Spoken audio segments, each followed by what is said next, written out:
반복되는 일상의 노선을 벗어나 타인의 교양에 올라타고 싶은 분들을 위해 준비했습니다. 본격 지식, 생각, 시선 투척 방송 개별 교양 환승센터 34회 고전편 지금 시작합니다.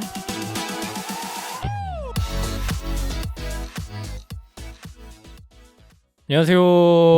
안녕하세요. 반갑습니다. 늘 그렇듯이 소개 먼저 하고 시작하겠습니다.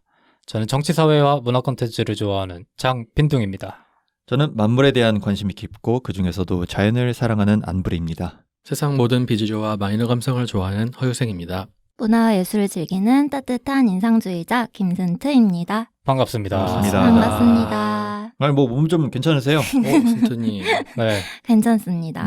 네. 다행입니다. 네. 멀쩡히 보면- 이렇게 볼 수 있어가지고. 그러니까요. 너무 무리했나 봐요, 최근에. 네. 네. 뭐, 순트님의 빈자리가 굉장히 엄청 느껴졌어요. 컸나요? 네. 정말 정말 남자 셋이서 정말 힘들었습니다. 네. 순트님이 리액션을 많이 담당해주고 계셔가지고 네. 제가 에피소드를 저번 주에 했는데 네. 망하지 않았나 싶은데 과연 리액션 때문에 망했을까요? 예.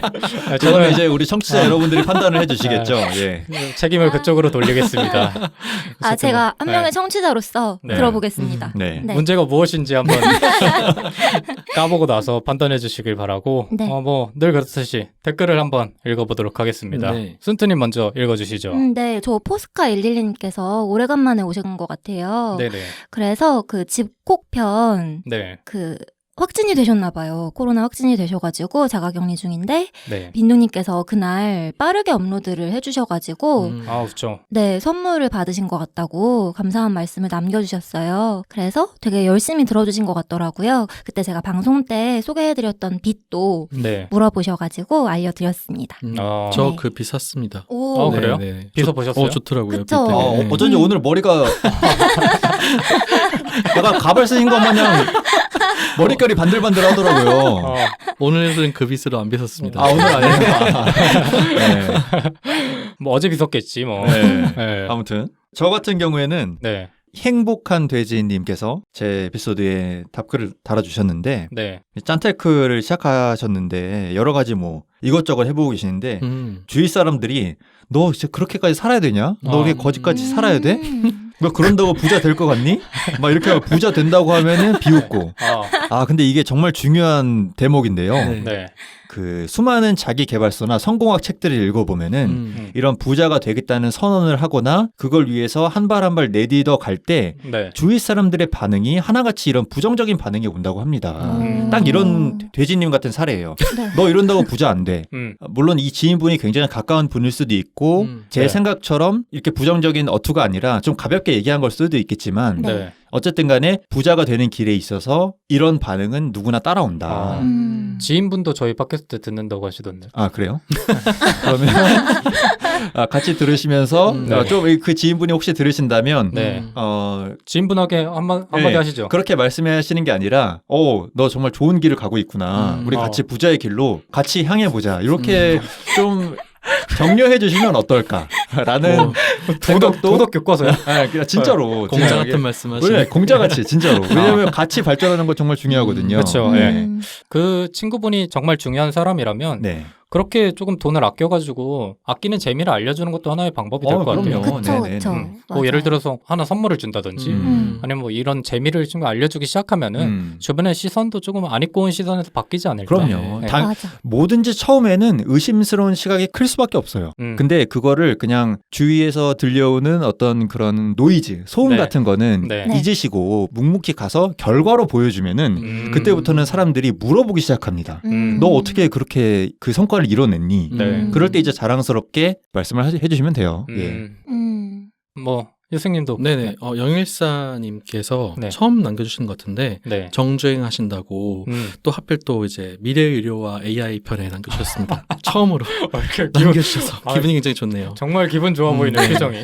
무플이 원래 악플보다 무서운 거 아니겠습니까? 근데 네. 남겨주셔가지고 굉장히 기분이 좋았습니다. 그러니까 저는 이거 보면서 우리가 그래도 어느새 정주행을 할 수 있을 만큼 컨텐츠가 쌓였다는 게 맞아요. 그게 좀 맞아요. 의미 있게 다가왔던 게 아닐까 싶었습니다. 너무 감사합니다. 네, 감사합니다. 감사하고 감사합니다. 그리고 저희 그 팟빵 댓글 외에도 인스타로도 항상 댓글 남겨주시는 분이 계셔가지고 말씀드리고 싶었는데 네. 그 0416 효주님께서 저희가 인스타에 게시물을 올릴 때마다 댓글을 많이 달아주고 계셔가지고 꼭 감사하다는 말씀을 드리고 싶었는데 네. 근데 이제 효주님께서 이게 팟빵 아이디가 뭔지가 저희가 확실치가 않아가지고 네. 어떤 분인지는 정확히 알 수 없지만 그래도 정말 인스타로 이렇게 소통을 해주셔가지고 정말 감사하고 앞으로 저희가 인스타로도 꾸준하게 저희 넷의 근황을 뭐 궁금해하실 분이 있을지는 모르겠으나 그래도 피드를 계속 업데이트를 해야 되기 때문에 올릴 거라서 효진님뿐만 아니라 더 많은 분들이 댓글 달아주시면 저희가 더 즐겁게 올릴 수 있을 것 같습니다. 네. 댓글 달아주셔서 정말 다 감사하고 감사합니다. 네. 오늘 그러면 고전 특집의 두 번째로 순트님께서 에피소드를 구성해 주실 겁니다. 네, 저는 오늘 고전편이라고 해서 고전으로 뭘 준비할까 생각을 하다가 다시 미술 얘기를 좀 해보면 재밌을 것 같아서 네. 미술에서의 고전을 들고 와봤습니다. 또 청취자분들께서 네. 순트님의 미술 얘기 굉장히 좋아하시잖아요. 또 아, 그런가요? 네. 저도 잘 모르겠네요.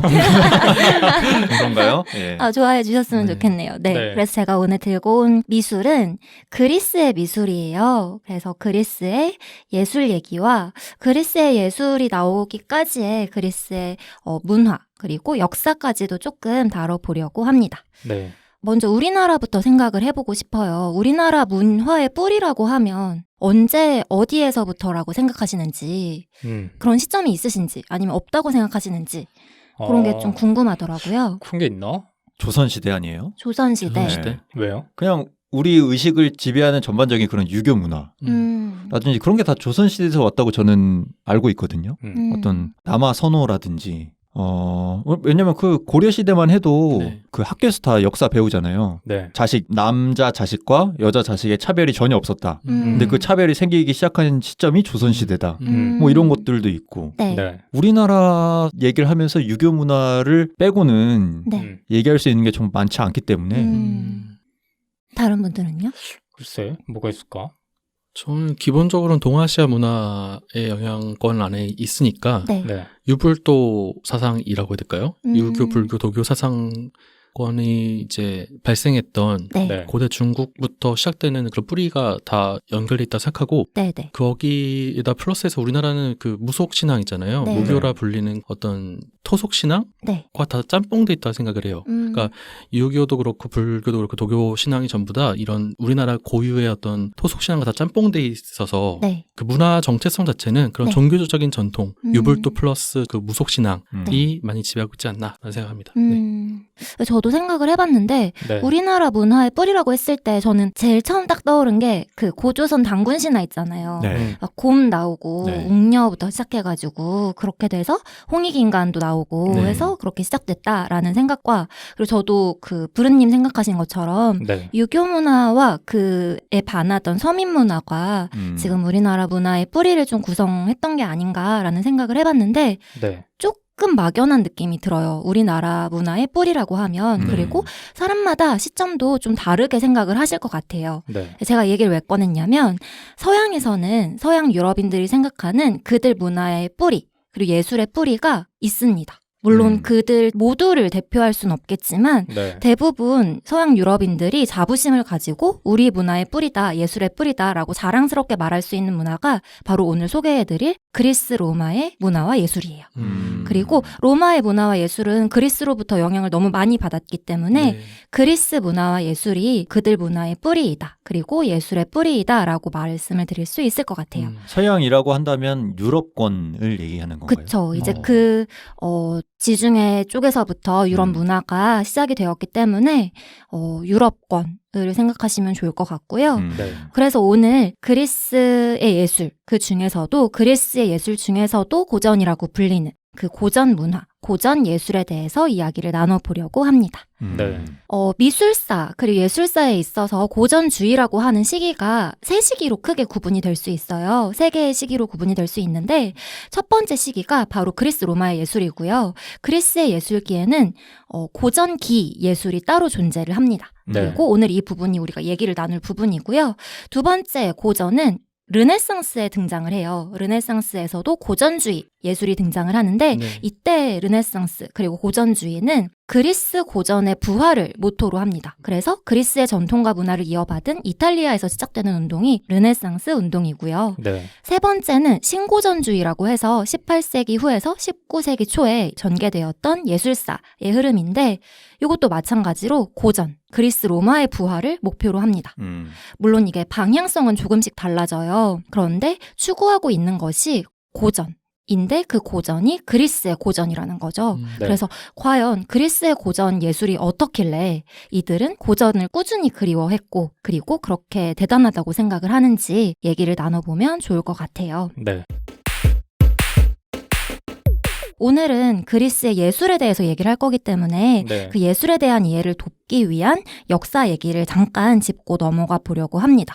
먼저 그리스는 지중해 동부 에게해 주변에서 번영한 지역이에요. 네. 그래서 미노스 문명 그리고 미케네 문명으로 시작된 문명이 있었는데 네. 기원전 12세기, 11세기 경에 그 지역에 그러니까 지중해 동부 에게해 주변에 원인모를 재앙이 닥칩니다. 네. 이건 역사적으로 아직 밝혀지지가 않았는데 한간에 의하면 북쪽의 도리아인이 침략했다 또는 도시국가 간의 전쟁이 있었다 또는 뭐 바다 민족이 갑자기 나타나가지고 얘네들을 뭐 공격했다 또는 뭐 지진과 가뭄이 있었다 이런 여러 설들이 있어요. 네. 그런데 아직 확실히 밝혀지지는 않았고요. 네. 이 시기에 그래서 그리스 요 지역에 암흑시대가 도래합니다. 이 암흑시대는 기원전 12세기에서 기원전 9세기까지 보곤 하는데 거의 이거는 한 300년 정도 이르는 기간이네요. 네네. 엄청나게 긴 기간 동안 여러 도시가 파괴되고 여러 문명이 파괴되고 여러 문화가 파괴됩니다.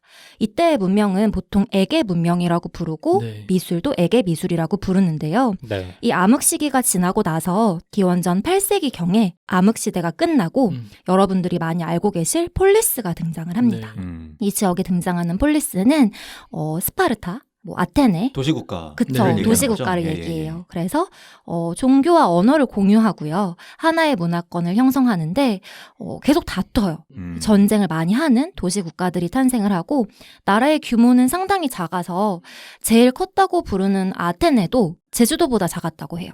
그리고 인구도 나중에는 더 뭐 몇십만까지 증가를 하지만 네. 초반에는 4만 5만인데 그게 이제 하나의 나라인 거죠. 그래서 독립된 나라들이 도시국가라는 이름으로 폴리스라는 이름으로 형성이 됩니다. 네. 이때 대부분의 도시는 참주제라고 해서 권력자가 이제 나라를 다스리는 형태로 다스리게 되는데 정치의 형태는 또 다양해요. 네. 그래서 스파르타 같은 경우에는 왕정, 과두정, 민주정 이렇게 합쳐진 형태로 나라가 운영이 되기도 하고 아테네 같은 경우에는 여러분 많이 아시는 것처럼 민주정이 정치의 형태를 차지하기도 하는데 또 아테네도 계속 민주정만 있었던 것은 아니에요. 네. 네, 참주도 있었다가 이렇게 과도기를 겪으면서 민주정이라는 그런 정치 형태를 갖기도 합니다. 이때 아테네에서 가장 먼저 문화가 발달을 하는데요. 이때 아테네는 그때 당시에 있었던 여러 도시국가 중에 주도권을 잡게 돼요. 근데 왜 주도권을 잡게 되냐면 여러 도시국가를 침략해서 노예가 많이 생기게 되고 그러다 네. 보니까 이제 나라가 부유해지게 되고 그리고 민주정이라는 형태를 채택하면서 안정된 정치 형태, 네, 정치 체제를 갖게 되고 그렇게 되면서 아테네 시민들은 여유로운 시간이 생기게 되고 그 시기에 이제 토론, 철학, 예술까지도 발달이 되는 거죠. 한마디로 등 따시고 배부르니까 그쵸. 그렇죠. 다양한 이제 생각의 깊이를 늘려갈 수 있는 사고를 많이 했다. 맞아요. 예, 먹고 네. 사니즘을 해결했으니까 네. 그런 거에 가깝겠죠. 네. 예. 맞아요. 아테나이가 또 그 해상 중개무역으로 돈을 많이 번 나라거든요. 맞아요. 예, 그래서 되게 부유했던 나라 중에 하나였고, 네. 그리고 그 팔랑크스라고 하시나요? 그 중보병, 예, 긴 창으로, 네네네. 예, 긴 창과 철갑으로 무장한 중보병이 굉장히 강했던 나라였거든요. 그러니까 네. 그 굉장히 전쟁 국가였어요. 전쟁 그 군사력이 굉장히 강했던 국가였고, 네. 이들이 근데 이 사람들이 전부 다 자유 시민들이었거든요. 네. 그러니까 이 자유 시민들이 전쟁에 나가서 이기는 거예요. 팔랑크스 진영 딱 짜가지고 네. 이 사람들이 그 기병들도 막 다 이기고 그랬거든요. 그러니까 전쟁에 참여하는 자유 시민들이 귀족이나 이런 참주들한테 우리에게도 정치 참여권을 달라, 참정권 달라 할 수 있는 목소리가 생기는 거죠. 네. 네. 그러니까 민주정도 발달할 수 있었고 그러니까 우리가 정치 참여권을 보장해달라고 할 수 있으니까 또 민주정이 발달할 수 있었던 거죠. 오히려 도시국가였기 때문에 발전하기가 더 용이하지 않았나 이런 생각도 들어요. 그렇죠. 고대 시대에 도시국가 이상의 규모가 됐을 때는 오히려 통제하기가 어렵잖아요. 네. 그러니까 물류나 유통이 원활하지 않으면 반드시 외곽 지역은 사장이 될 수밖에 없기 때문에 결국은 다시 도시국가 형태로 줄어드는 게 너무 자명한 일이죠. 네. 근데 나는 궁금한 게 네. 그 당시에 뭐 아테네뿐만 아니라 다른 나라의 상황들도 크게 다르지 않았을 거 아니에요. 네. 근데 왜 그렇게 유독 아테네가 그렇게 발전을 한 거예요? 그런 건 어떤 보통 지리적인 측면의 그 우월성을 따지지 않나요? 어떤 나라가 발전하는 데 있어서 지리적인 영향이 운의 요소긴 하지만 굉장히 크기 때문에 그런 해상 무역 교통의 요지에 자리 잡고 있었던 그런 특성이 좀 발휘가 되지 않았을까. 그렇죠. 네. 이런 것 지중해권에서 가장 좋은 위치 점하고 있었으니까 그렇죠. 날씨 네, 좋고. 네. 중개무역이 가능했던 나라였다는 게 제일 좋은 지점이었던 거죠. 좀 시큰둥하시네요. 납득이 잘 안 되시나 보네요. 나는 잘 몰라가지고 역사를. 근데 근데 아까부터 궁금했던 게 그렇게 조그만 나라가 지금 서양권에 모두 뿌리가 됐다는 게 나는 되게 신기해가지고. 지정학적 위치가 생각보다 굉장히 중요한 부분이라서 음. 지금 현재 미국이 초강대국이 될 수 있었던 주요한 이유 중에 하나도 지정학적 위치를 드는 학자들이 많거든요. 네. 네. 그리고 이 시기에 이제 그리스 문화 예술이 개화를 하는데요. 네. 이때 그리스 문화 예술이라고 하면 아테네만을 말하는 건 사실 아니에요. 아, 그쵸. 그 그리스 지역의 문화 예술을 말하는 거고 아테네를 먼저 말씀드린 이유는 그 중에서도 아테네에서 남아있는 문화 예술이 지금까지도 이제 전해져 내려오는 것들이 많고 네. 이때 전해져 내려온 것들이라고 하면 거의 대부분 모조품이긴 해요. 이게 다 소실이 되었고 로마 네. 시대 때 그래서 모조품이긴 하지만 이게 아테네에서 만들어졌을 것이다라고 추정을 하는 그 문화 예술이 많기 때문에 네. 아테네를 먼저 말씀을 드려봤습니다. 네. 그래서 방금 유생님이랑 브르님께서 잘 얘기를 해주셨는데 그리스 미술, 그리스 예술의 탄생까지는 역사뿐만이 아니고 자연 환경 그리고 그 그리스에서 살았던 시민들 에 대한 얘기를 빼놓을 수가 없어요. 네. 그래서 간단하게 아까 말씀해 주셨는데 조금 더 살펴보면 일단 그리스의 위치 자체가 개방적이에요. 그리고 교역을 많이 하고요. 네. 다른 국가들과의 교류가 많을 수밖에 없었고 근데 나라 자체는 산이 많고 그리고 해안가도 많았어요. 그러니까 평탄한 지역은 아니었던 거죠. 그래서 그리스에서는 도시 대부분이 해안가에 있었기 때문에 배로 교류가 활발했고 아까 유생님이 말씀해 주신 것처럼 네. 이거 누구랑 비교할 수 있냐면 이집트랑 많이 비교를 하더라고요. 네. 그 전 큰 문명을 차지하고 있던 이집트랑 비교를 해보면 이집트는 폐쇄적인 지역이었기 때문에 그쵸. 네. 이런 교류라든지 문화의 뭔가 확장이 좀 힘든 측면이 있었는데 네. 그리스는 그런 면에서 그런 것들을 극복했다라고 볼 수 있을 것 같고요. 그리고 기후 얘기도 빼놓을 수가 없는데 이쪽 지역이 지중해성 기후예요. 네. 그래서 그 강렬한 햇빛, 음. 바다에서 이렇게 반짝반짝 빛나는 그런 어. 빛이 쏴지는 그런 강렬한 햇빛이 있는 지중해성 기후고 이거는 어떤 사람들은 이런 것 때문에 그 시민들이 대상을 좀 또렷하고 명료하게 볼 수 있었고 그래서 뭔가 신기해. 그런 철학이나 네. 그런 토론 문화 이런 게 더 발달할 수 있지 않았나라고 보는 견해도 있더라고요. 그래서 기후도 그런 거에 영향을 미쳤을 것 같고요. 그러다 보니까 이 그리스 사람들은 정신 자체가 약간 능동적인 개척 정신을 많이 가지고 있었다고 해요. 그리고 아무래도 정치 체계도 민주정을 채택한 아테네도 있고 하다 보니까 토론과 논의 그리고 논쟁, 변론 이런 철학 서로 소통하고 얘기를 나누고 그러면서 논의를 확장시켜 나가는 그런 문화들이 형성이 되었다라고 볼 수 있을 것 같습니다. 네. 네. 그리고 아까 그 그리스의 시민들 얘기 잠깐 해주셨는데 네. 자유시민이라고 아까 유생님이 말씀해주셨잖아요. 자유시민이 진짜 맞았어요. 그래서 공동체 국가인 폴리스를 형성하고 유지하는 것들이 이 시민들이 주도적으로 하는 일들이었고요. 그러다 보니까 자발적인 생활이 이 사람들의 생활이었습니다. 네. 나라를 지키려면 이 사람들은 본인이 움직여야 된다는 걸 너무 잘 알고 있는 사람들이었어요. 근데 이제 본인이 움직여서 나라를 지키면 그만큼의 권리도 요구를 하는 거잖아요. 네. 그러다 보니까 이제 정치 체계가 공동된 정치 체계를 가지는 게 당연했고 네. 그리고 자유 시민들이 곧 군인이라고도 볼 수 있었어요. 근데 이 얘기를 지금 왜 하고 있냐 하면 이런 사회 문화 역사 그리고 자연 환경이 그대로 이제 투영되는 것이 그리스의 고전 문화 예술입니다. 그리스 고전 문화 예술은 그래서 인간적이고 합리적이며 이상주의적인 문화예요.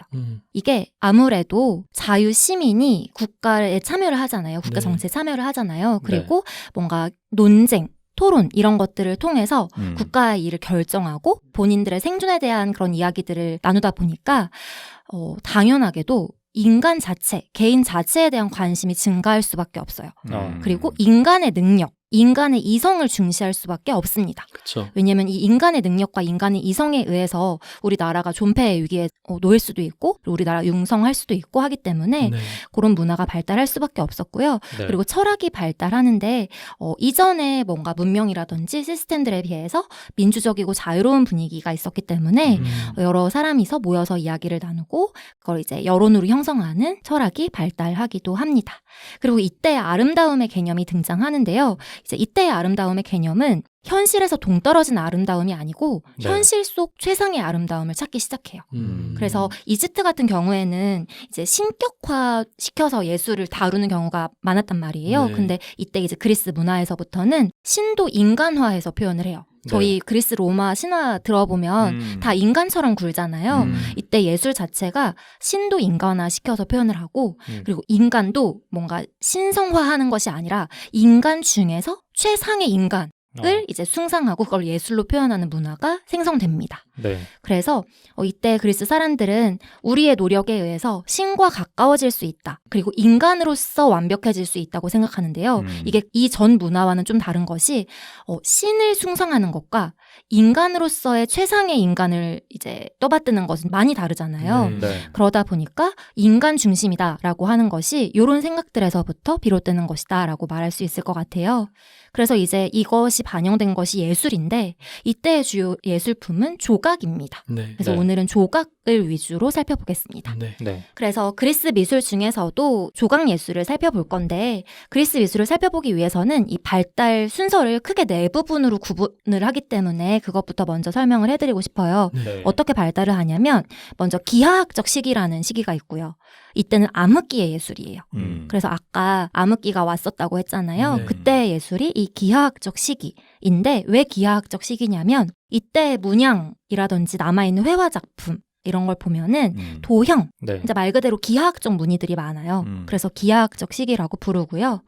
이때 이집트 문화에 영향을 많이 받았다고 하는 것이 이집트에서는 경계를 분명히 했어요. 이게 무슨 말이냐면 땅도 경계를 분명히 했고 네. 문화에서도 규칙, 정확성, 비례 이런 것들을 중시했단 말이에요. 그래서 그런 문화에 영향을 많이 받은 시기이기 때문에 기하학적 문양이 많이 나타나고 있는 시기가 아닌가라고 말들을 많이 합니다.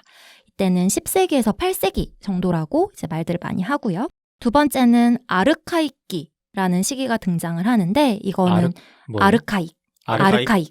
네 글자예요? 아르카이크. 네. 아르카이? 아르카이크. 이거 인데? 학교 다닐 때 배웠어요? 아니 전 이건 처음 듣는데. 모르겠어요. 아, 그래요? 네. 고졸기라고도 부르는데 고졸기요? 네. 고졸이요? 고졸기요? 학력 지상주의 아니에요 이거? 이때 고졸하다라는 뜻은 네. 이거 이동진 평론가 생각나는데요. 지금 저희가 되게 무식해 보였겠다. 학력 아주 synth는 지금 우리가 너무 무식해 보였겠다. 그러니까 이거는 우리의 반응을 예상하지 못한 거야. 그냥 넘어갔어야 되는데 네. 우리가 셋 다 몰라. 그러네. 이 고졸하다는 뜻은 네. 기교는 없지만 소박하다. 아하. 약간 어눌하고 서툴지만 이게 음. 독특한 매력이 있다. 이런 뜻이에요. 그래서 고 고졸기라고 불리고요. 네. 이때는 기원전 8세기에서 6세기라고 흔히 말을 합니다. 네. 이때까지도 그리스의 미술에는 이집트의 영향을 받은 미술 측면이 좀 남아 있는데 네. 아까 이집트가 좀 정확하고 규칙을 중시했고 그랬다고 말씀을 드렸잖아요. 네. 그러다 보니까 이집트의 조각 작품은 여러분들도 지금 보시면 비슷비슷한데? 라는 인상을 많이 받으실 거예요. 이게 규칙이 딱 있어요. 이집트의 특히 조각 예술은 어떤 규칙이 있냐면 얼굴은 옆면이에요. 그리고 몸은 정면이에요. 그리고 발은 또 측면이에요. 피카소 같은 느낌이네요. 네, 근데 이게 딱 규칙이었어요. 네. 그래서 이집트에서는 조각을 왜 만들었냐면 네. 이집트의 조각가는 뭐라고 불렸냐면 계속 살아있게 하는 자라고 불렸거든요. 네. 그러니까 이 조각에 이제 왕이나 그런 사람들이 죽고 나면 영혼을 담아놓는다고 생각을 한 거예요. 네. 그래서 조각을 만들어서 이 사람을 계속 살아있게 만든다라는 의미로 조각을 했던 거죠. 그러다 보니까 규칙이 있고 이 규칙에서 어긋나면 안 돼요.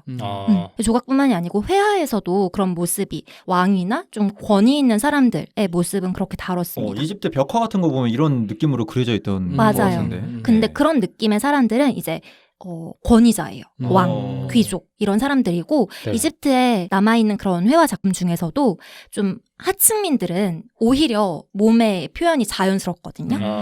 그 이유가 이런 이유입니다. 그래서 이 시기에 그리스 예술도, 그러니까 아르카이기 고졸기의 그리스 예술도 이집트의 영향권에서 아직 벗어나지 못했기 때문에 규칙이 있거든요. 정면은 입상인데 주먹을 쥐고 있어요. 그리고 왼쪽 발이 살짝 앞으로 나와 있습니다.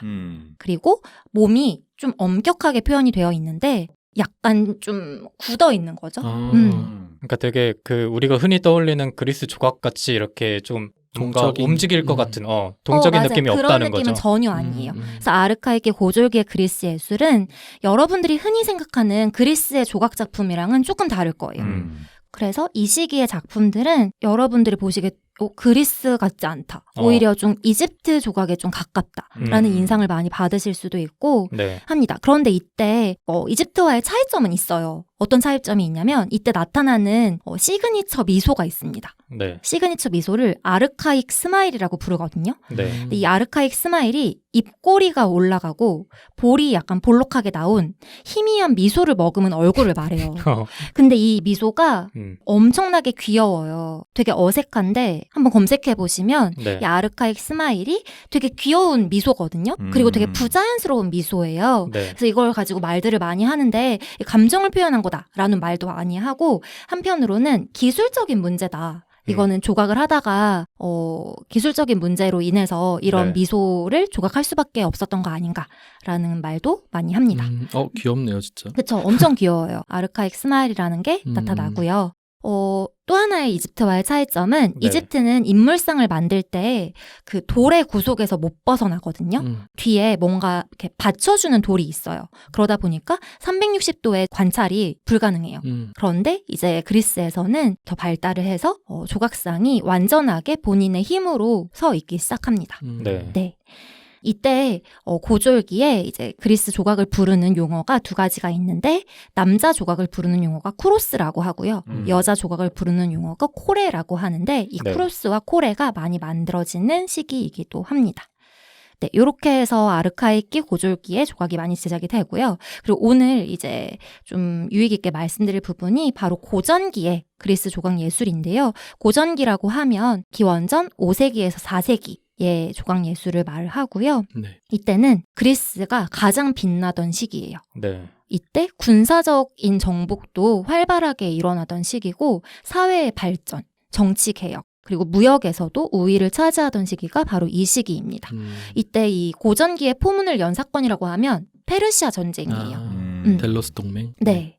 페르시아 전쟁을 간단히 설명을 해드리면 그리스의 폴리스들이 이제 대제국이었던 페르시아에 맞섰는데 방어를 해낸 거예요. 같이 협력해가지고. 네네. 예. 그래서 전쟁 이후에 폴리스들의 부흥기가 찾아와요. 네. 그런데 이때에도 평화는 없습니다. 그러니까 부흥기이긴 하지만 계속 긴장 상태였어요. 그리고 침입자들에 대항해서 언제 전쟁이 일어날지 모르기 때문에 항상 이 시민들은, 자유시민들은 전투태세를 갖추고 있었고요. 그렇죠. 그리고 싸울 준비를 언제나 하고 있었다고 생각하시면 될 것 같아요. 그리고 이 부흥기가 끝나는 시기가 펠로포네소스 전쟁. 네. 그 스파르타랑 아테네랑 싸워가지고 이제 둘 다 이제 국력이 쇠퇴되는 그 펠로포네소스 전쟁 후에는 쇠퇴기가 찾아오는데 네. 그 사이의 시기가 고전기입니다. 그래서 이 고전기의 조각 예술을 본격적으로 살펴보도록 하겠습니다.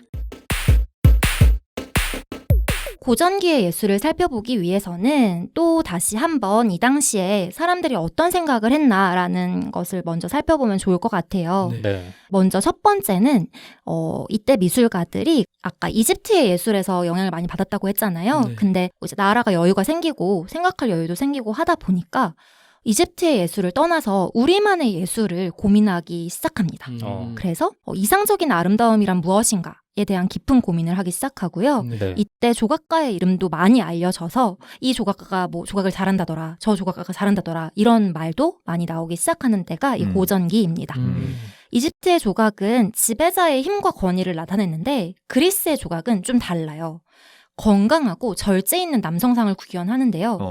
좀 다르지만 많이 다르진 않은 게 이집트의 지배자가 그리스에서는 다수의 남성으로 확장되었다고 저는 보이더라고요. 그래서 이집트에서는 한두 사람이 권력을 쥐고 뭐 그 나라를 통치하고 다스리고 하는 문화였다면 네. 그리스는 다수의 남성이 폴리스를 지켜냈기 때문에 권력을 나눠 가진 형태로 지는 게 아닌가라는 생각을 해봤습니다. 그래서 이때 그리스 고전기 예술에서는 이런 고민을 바탕으로 미메시스라는 개념이 등장을 합니다. 네. 이 미메시스를 우리말로 얘기를 하면 모방인데요. 이 미메시스는 철학에서도 되게 중요한 개념으로 다뤄져요. 네. 이게 뭘 말하는 거냐면 예술이 모방이다 라는 거예요. 되게 단순하잖아요. 네. 그런데 플라톤은 그렇기 때문에 예술은 좀 나쁜 것이다 라고 말을 해요. 왜냐하면 플라톤은 이데아라는 개념을 말을 했잖아요. 네. 이 이데아는 본질이잖아요. 그럼 현실 세계는 이데아의 모방이잖아요. 이데아의 모방인데 예술은 그 현실을 또 모방한 거잖아요. 네. 모방이 모방이라는 그쵸. 거네요. 맞아요. 모방 제곱. 맞아요. 쌍모방, 쌍모방, 네. 더블 모방. 예. 그러다 보니까 이 모방은 사람들을 현혹시키는 모방이다. 그리고 사람들의 영혼을 이데아로부터 멀어뜨리게 하는 모방이다.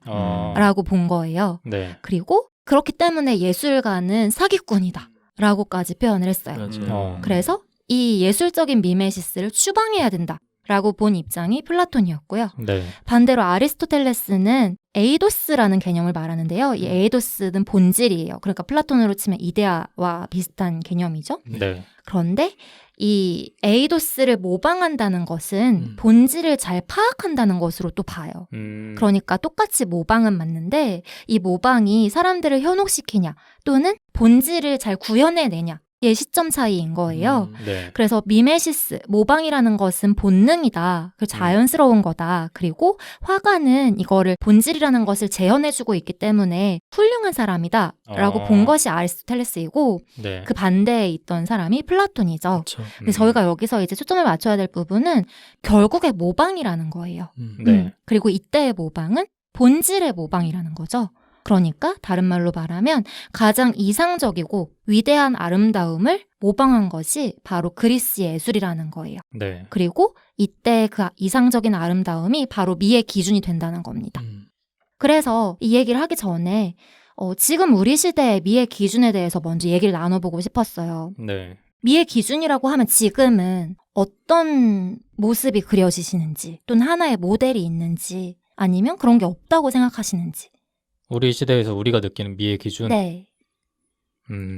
지극히 서양적인 기준에 맞춰져 있지 않나 싶은데 요즘에는 예. 특히 막 미디어가 발달되면서 네. 어떤 면이세요? 어떤 부분이? 그러니까 외모적인 측면은 음. 그 뭐 영화라든지 드라마라든지 이런 걸 전 세계에서 실시간으로 다 볼 수 있게 되면서 네. 그럼 우리가 생각하는 그런 아름다움의 가치도 서양적인 아름다움으로 많이 넘어왔다는 생각이 들어요. 요 근래 한 30년, 40년 동안? 그러니까 서양에서 먼저 아름답다고 하는 거를 우리도 그냥 걔네들이 아름다워하니까 우리 입장에서도 아름다워 보이네라고 여기는 그쵸. 것처럼. 예, 그런 게 이제 미디어 영향이 전 크다고 생각을 하죠. 뭐 그 흔히 얘기하는 것들 있잖아요. 뭐 날렵한 콧대, 네. 키도 있을 것이고 아니면 뭐 가녀린 다리, 뭐 남자의 경우에는 뭐 근육, 뭐 강인한 어깨, 턱. 예, 어깨, 뭐 강인한 턱이요?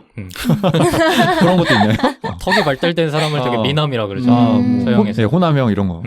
뭐 그런 게 영향을 좀 미치고 있지 않나요, 요즘에? 네. 저도 무슨 방송에서 우리 눈은 지극히 서구화되어 있기 때문에 뭐 이런 네. 얘기 들은 적 있는 것 같아요. 그래서 되게 공감이 되고 네. 네. 저는 근데 미의 기준, 한 시대의 미의 기준을 정하는 건 권력이라 생각해요. 그러니까 권력을 가진 집단 혹은 네. 권력을 가지고 있는 어떤 사람이 네. 네. 아름답다라고 정하는 것으로 사람들이 몰려간다라는 생각이 들거든요. 예를 들어서 네. 요즘에는 이제 남자 아이돌들이 전부 다 굉장히 알싸하게 생기고 네. 예쁘게 생긴 남자 아이돌들 다 선호하잖아요. 네. 근데 네. 그거는 그러니까 여성들이 어떤 문화 권력을 쥐고 있기 때문에 그런 것이 아닌가라는 생각을 요새 하거든요, 저는. 네. 네. 일리가 있네요. 네, 그래서 저는 권력을 쥔 쪽이 미의 기준을 정한다라는 생각합니다. 또 그런 아름다운 남성들을 중국에서는 지금 퇴출시키고 있잖아요. 그렇죠. 이제 네. 그런 아이돌들은 TV에 나오지 마라. 네. 뭔가 우락부락하고 이런 애들이 아이돌을 해야지 너무 가녀리고 네. 이러면은 뭐 인민의 정신이 망가진다. 그러니까 이런 논리인데 네. 그런 것도 이제 머지않아 또 중국 사회를 좀 영향을 미치지 않을까 싶은 생각도 드네요. 예, 권력이라는 말 동의되네요. 빈둥님은요? 그 시대가 소비하고 있는 약간 플랫폼의 영향을 많이 받지 않나 싶은데, 뭐 지금 같은 경우는 뭐 인스타그램에서 핫한 무언가가 그게 인물이 됐든 공간이 됐든 아니면 뭐 음식이 됐든 네. 그런 것들을 다 그냥 사람들이 아름답다고만 자연스럽게 받아들이니까 우리의 문화도 그쪽으로 많이 변질되고 있는 게 아닌가 싶은데 네. 뭐 이런 쪽으로도 생각할 수 있지 않을까요? 네. 여러 가지 얘기를 해주셨는데, 저도 결국에 뭐 인스타그램도 그렇고 서양도 그렇고 다 유생님이 말씀하셨던 권력이 아닌가라는 생각을 했어요. 그리고 돈이 아닌가라는 생각을 자본. 했습니다. 네. 맞네요. 왜냐하면 진짜 예전에는 통통한 몸이 미의 기준이었잖아요. 근데 지금은 날씬하고 하얀 그런 모습이 미의 기준이 됐잖아요. 그게 예전에는 먹을 게 많이 없었기 때문에 음식을 먹으면 부유한 거고, 네. 그래서 그것이 기준이 된 거고, 지금은 반대로 이제 돈이 없으면 그런 뭔가 패스트푸드나 좋지 않은 음식을 많이 먹게 되고, 그럼 그래서 또 아무래도 뚱뚱해지고. 네네 관리하기가 어려워지고, 그러다 보니까 지금은 잘 사는 사람이 오히려 날씬한 경우가 많기 때문에 맞아요. 그런 사례들을 보면은 권력이 미의 기준과 뗄래야 뗄 수 없는 관계에 위치해 있지 않은가라고 생각을 해봤는데, 네. 바로 그리스에서도 이 권력이 그리고 힘이 미의 기준과 뗄래야 뗄 수 없는 사이입니다. 네. 왜냐하면 이때 그리스의 미의 기준은 남성이었습니다. 남성 중에서도 시민이었어요. 시민 중에서도 정치와 철학에 유능하고 전쟁에 나가서 이기고 돌아온 남성이었어요. 네. 그러다 보니까 그런 남성의 모습을 보면 지성미와 육체미를 두루 갖추고 있을 거잖아요. 네. 그런 사람이 이제 아름다운 인간의 표본이 되는 거예요. 그래서 남성의 탄탄한 몸이 아까 초반에 여러분이 그리스 조각으로 많이 떠올려 주셨는데 이때의 미의 기준이었기 때문에 그런 모습을 많이 조각으로 만들었고 네. 그리고 그것은 그 시대의 권력, 힘과는 뗄 수 없는 사이다라고 먼저 말씀을 드리고 싶어요. 그래서 그리스의 누드 조각에 대해서 이제 말씀을 드릴 건데요. 이때 누드 조각은 정말로 여러분이 말씀하신 것처럼 진짜 다 몸짱이에요. 그리고 이 사람들은 이제 신이나 뭐 왕, 권력층 이런 사람들 뿐만이 아니고 전생에서 이기고 돌아온 그 영웅의 모습 네. 그리고 운동 경기를 해서 승리를 거머쥔 그런 남성들의 일반적인 모습이 많이 상으로 만들어졌습니다. 그리고 이때 도시국가의 빈번한 전투가 있었기 때문에 그리스 남성의 육체는 찬양의 대상이었어요. 이상적인 모습이자 인체의 아름다움이 기준이었고요. 네. 그리스 남성들은 일상생활에서도 벗고 지내는 경우가 그렇게 많았다고 해요. 약간 자부심이 있었나 보지? 아니, 벗어도 좀 정도껏 벗어야지. 이거는 그러니까 아니 근데 실제로 이렇게 되게 이상적인 모양이었을까요? 근데 뭐가 몸이요? 아니 그러니까 실전 전투 근육이랑 네. 이게 뽐내기 근육이랑 다르잖아. 근데 이거는 조각이 이제 실전 근육 같은데 여기 뽐내기 근육은 아닌 것 같은데. 아 그래요? 이 정도면 실전 아니에요? 물론 과장해서 좀 좋았겠지 뭐 않았을까요? 소수였겠죠. 그러니까 나는 그게 궁금한 거야. 그 약간 뽐낼 수 있는 정도의 애들만 남아 있는 건지 네. 조각으로. 네. 근데 이게 저희가 생각을 해야 되는 게 네. 이때 이제 노동은 노예들이 했단 말이에요. 음. 그러니까 상류층은 하는 일이 뭐냐면 어. 토론하고 그러니까. 철학에 대해서 얘기하고 음. 그 김나지온이라고 그 운동하는 짐, 육체 짐. 단련하는 네. 곳, 네. 짐에 시초가 된 그 김나지온이라고 거기서 맨날 운동하는 거란 말이에요. 맞아요. 야, 그러니까 몸이 이렇게 될 수밖에 없지 않을까요? 그리고 그 어. 무슨 도자기 같은 데에 그 김나즘에서 운동하는 네. 남성들이 그려진 게 있는데 네. 실제로 다 벗고 운동을 했대요. 네. 그게 그려져 있고 음. 그 김나즘의 그 어원이 네. 뭐 나체 이런 뜻이라고 하더라고요. 맞아요, 맞아요. 아. 네. 지금 뭐 그 흔히 말하는 헬창들이랑 좀 다른 게 없다는 거 아니에요? 그쵸, 얘도? 그쵸. 그쵸. 네. 근데 그들이 이제 상류층이었고 권력자였고 이제 사람들로부터 되게 추앙받는 사람들이었다는 거죠. 근데 시도 때도 없이 벗은 건 아니고요. 이 김나지온이라는 곳에서 운동할 때 그리고 또 신기한 게 올림픽 경기가 있잖아요. 그리스에서 올림픽 경기는 나체가 원칙이었다고 해요. 아 그래요? 그래서 상상이 돼버리네. 그래서 올리브유 바르고 막 하지 맞아요, 않았어요? 맞아요. 네. 맞아요. 그거 어디다 걸려? 웃기네. 몸에다 올리브유 바르고 이제 네. 운동했다고 하더라고요. 맞아요. 그래요? 네. 그 미끌거려서 안 잡히지 않아요, 그러면? 뭐 육상 경기야 같은 음. 건데. 육상 네. 경기. 그래서 그 조각상 중에서 올리브유 바르면 이제 막 예, 먼지 예. 같은 게 묻잖아요. 그걸 막 쓸어내는 그 조각상도 있고 그래요. 아. 네, 네. 네. 끔찍한데요? 지금 네 명이 다 같은 상상을 하고 있을 것 같은데. 그래서 아까 지금 말 나온 김에 얘기를 드리자면 올림픽은 신에게 바치는 숫자라고 해서 네. 상류층만 그리고 남성만 참여할 수 있었던 경기예요. 네. 4년에 한 번 있었던 경기인데 대부분 나체로 경기를 참여했는데 이제 뭐 전차를 타는 경기가 생겼는데 그 경기는 이제 나체로만을 할 수 없기 때문에 그때는 뭐 옷 입는 걸 허용했다 뭐 이런 얘기도 있더라고요. 네. 그럴 정도로 나체로 생활하는 게 되게 자연스러웠고요. 그리고 이때 나체는 과시할 만한 것이었던 거죠. 네. 이 정도다. 그리스의 문화가 네. 물론 그 약간 눈요깃거리도 있었을 거고 약간 동성애적 문화가 있었잖아요. 네, 그리스 맞아요. 안에서. 그래서 아마 더 즐겼지 않았을까. 약간 유혹의 수단이야? 넌 없지. 이러면서. 즐기지 않았을까. 아까 그 잠깐의 정적이 너무 웃겼어. 그 과시한다고 했을 때 그 잠깐의 정적. 모두 좀 듣고 계시는 분들도 같은 생각을 하지 않으셨을까. 네. 그래서 이때 나체는 노예와 구별하는 것이었고 또 여성과 구별되는 것이었고 그리고 김나지온에서 운동할 수 있는 특권자들의 모습이었던 거예요. 여성들도 네. 좋아하지 않았을까. 그러니까 우리가 네. 흔히 생각하기로는 오히려 노예가 더 벗었을 것 같은데 네. 반대였던 거네요. 네, 그렇죠.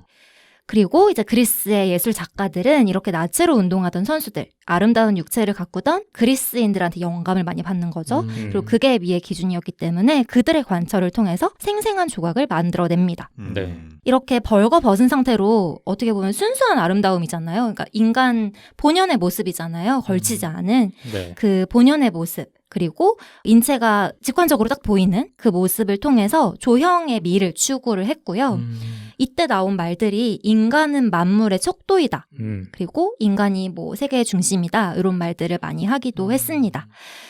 이때의 신체는 원반 던지는 사람이라는 사진을 보시면 아실 텐데 그걸 보시면 되게 아름답거든요. 그런데 저게 100% 현실적이지 않은 게 저 포즈를 실제로 취할 수가 없다고 해요. 네. 근데 왜 저렇게 형태를 만들었냐라고 하면 이제 인체의 모습 중에 가장 좋은 모습, 가장 비례가 좋은 모습을 연구한 최종의 모습이 저거인 거예요.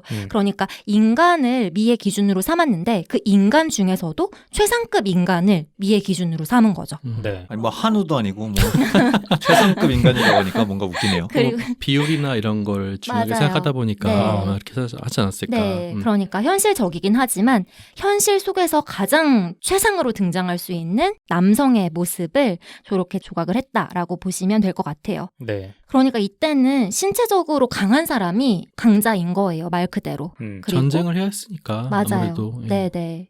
그리고 이때 또 특이한 것이 여성 누드 조각은 한참 후에 생깁니다.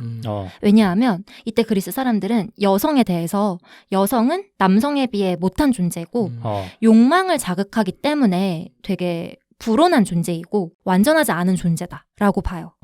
그래서 오히려 옷을 입힙니다. 네. 그러니까 이때 뭔 표정이에요, 그거? 표정이 왜 그래요? 약간 그 사람들의 마음을 좀 이해하느라고 시간이 조금 걸렸어.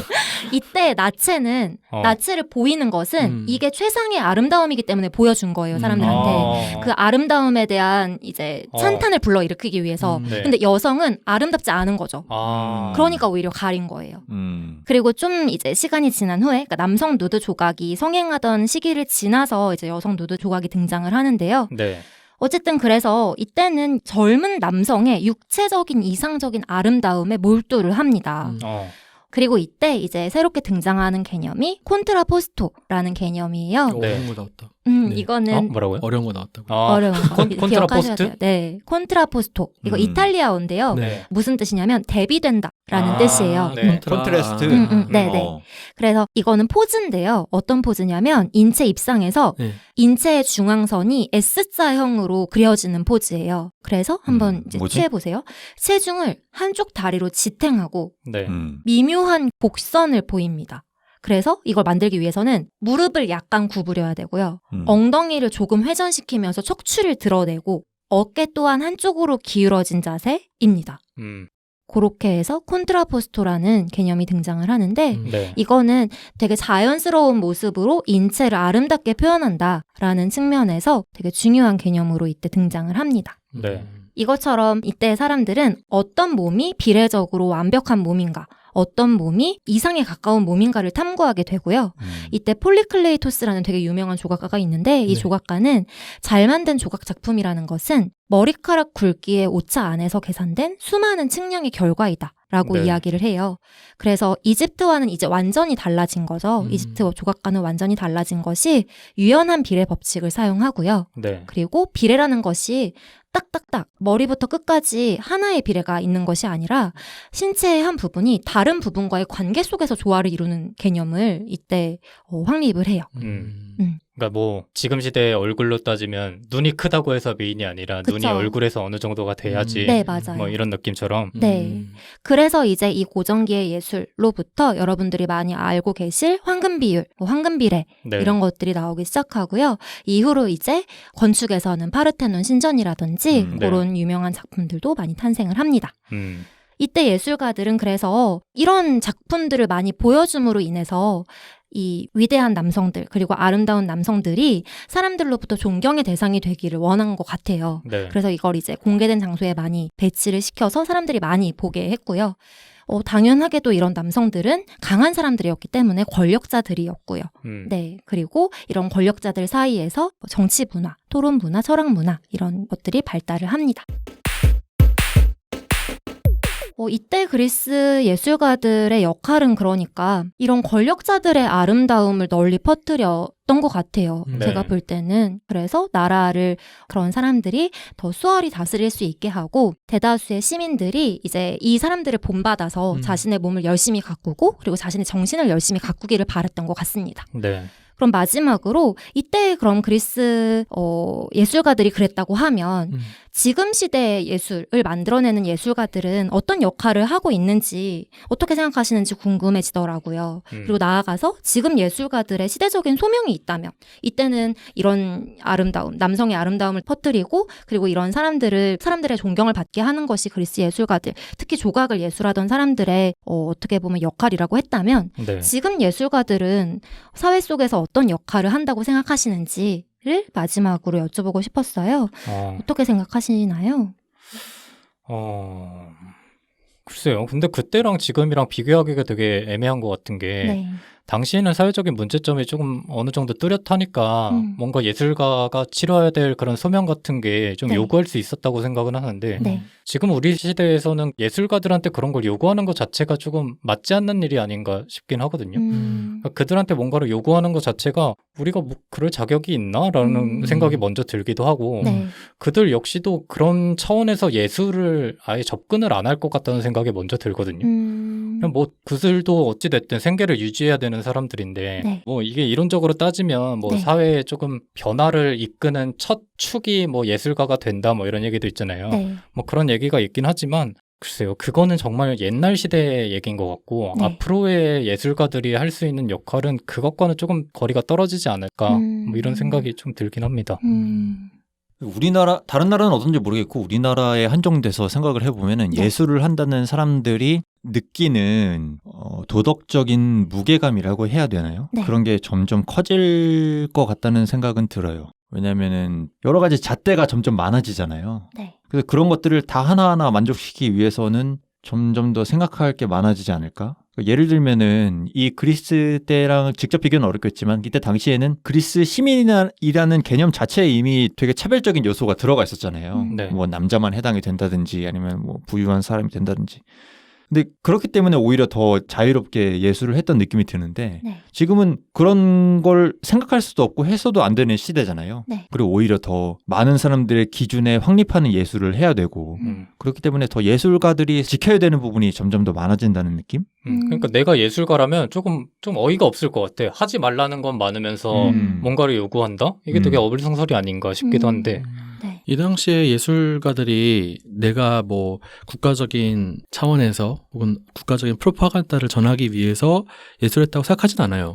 그냥 그런 혹독한 전쟁이 자꾸 이루어지는 환경 속에서 네. 자기가 생각하기에 이런 남성이 보면 아름답다라는 어떤 그런 시대적인 어떤 생각들이 지배적이었고 네. 그런 과정 속에서 자신이 아름답다고 생각했던 것을 조각했지 않았을까.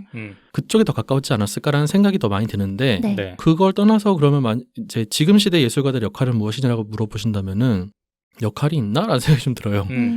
지금 뭐 자본주의 시대에서 예술가들도 어쨌든 밥벌이를 해야 되는 거고 작품이 팔려야 되는 거고 어쨌든 간에 자기 이름을 날려야 되는 거고 그로 인해서 유명해지든 아니면은 뭐 상업적인 예술가가 되든 간에 또 자신의 목적이 있을 거 아닙니까? 자기만의 목적을 이루는 사람으로서 예술가 활동하면 되는 거 아닌가? 시대적인 소명이 예술가들에게 주어졌나? 잘 모르겠다라는 생각이 듭니다. 네. 그러니까 어떻게 보면 그 시대도 결국 살아남으려고 예술을 한 것 같다는 생각이 얘기를 하면서 들기도 하고 지금도 예술가들이 그렇게 생활을 하고 있다고 생각을 하는데 그 당시에는 그게 권력을 따르는 거였겠지만 지금은 또 그냥 돈을 벌기 위한 수단인 것 같은 느낌이 드는데 우리가 예술을 너무 신성시하는 게 아닌가라는 생각도 들긴 하거든요. 그러니까 뭔가 예술가한테 뭔가를 바래야 되고 하나의 길이 정해진 것 마냥 이렇게 접근을 하는 게 오히려 예술사의 전체적인 면에서 보면은 오히려 그들한테는 제약이 되지 않을까? 뭐 이런 생각이 들어서. 근데 또 예술이라는 게 고도의 상징책이다 보니까 이게 하나의 작품만으로도 엄청난 파급 효과가 있다는 생각도 들거든요. 그래서 자신이 예술 세계를 펼칠 때 어느 정도 책임감은 있어야 된다는 생각이 들긴 들어요. 저도 그 생각이에요. 예. 아까 버릇님 말씀하신 거랑 일맥상통하는데 자기가 생각하는 것이 어떤 파급 효과를 미칠 것인가에 대한 책임의식을 가지고 작품 활동을 해야 되는 건 맞다. 라는 생각이 듭니다. 뭐 시간이 거의 다 돼가지고 순트님께서 정리해 주시면 될 것 같은데요. 예술가들 뭐 어떻게 해야 돼요? 제가 하고 싶었던 말은 이게 이 당시에 아까 유생님이 말씀하신 것처럼 예술가들이 어떤 사상이나 정신을 전파하기 위해서 예술을 하진 않았어요. 그러니까 이게 예술가의 역할이기 때문에 하진 않았지만 그 시대의 문화와 사상이 당연히 예술에 들어갈 수밖에 없는 거거든요. 그래서 제가 생각해 보고 싶었던 것이 지금 시대의 예술도 예술가들이 뭔가를 해야 한다고 해서 만들어지진 않겠지만 그 결과물을 보면 지금 시대의 문화, 역사 그리고 뭐 환경들이 들어갈 수밖에 없는 거거든요. 그러니까 우리가 반대로 그런 예술들을 보면서 지금 시대가 어떤데 이런 예술들이 나왔지? 라는 생각을 해볼 수 있을 것 같아요. 그래서 우리가 지금 그리스 조각을 보면서 이런 조각을 그때는 아름답다고 생각을 했는데 이 아름다움이 그런 문화적 시대적 배경에서 나왔구나 라고 살펴볼 수 있는 것처럼 지금 우리 시대에 만들어지고 있는 예술들을 보면서 이런 예술들이 지금 시대에 인정받고 있는데 또는 만들어지고 있는데 우리 시대가 지금 어떤 환경을 가지고 있지?를 생각해 볼 수 있을 것 같다는 말씀을 해드리고 싶었습니다. 그러니까 오히려 반대로 시대를 판단할 수 있게 하는 하나의 척도가 된다라는 얘기네요. 네, 이렇게 해서 오늘 그리스의 조각 예술을 간단히 이야기를 해봤는데 제가 아직도 몸이 온전치 않아서 잘했는지 모르겠어요. 제가 저보다 상태 좋으신 것 같은데. 오늘 얘기한 게 뭔가 시간이 촉박한 느낌이 있어서 다음이 더 있을 것 같다는 느낌이 드는데 네, 맞아요. 뭐 기대해봐도 좋은 건가요?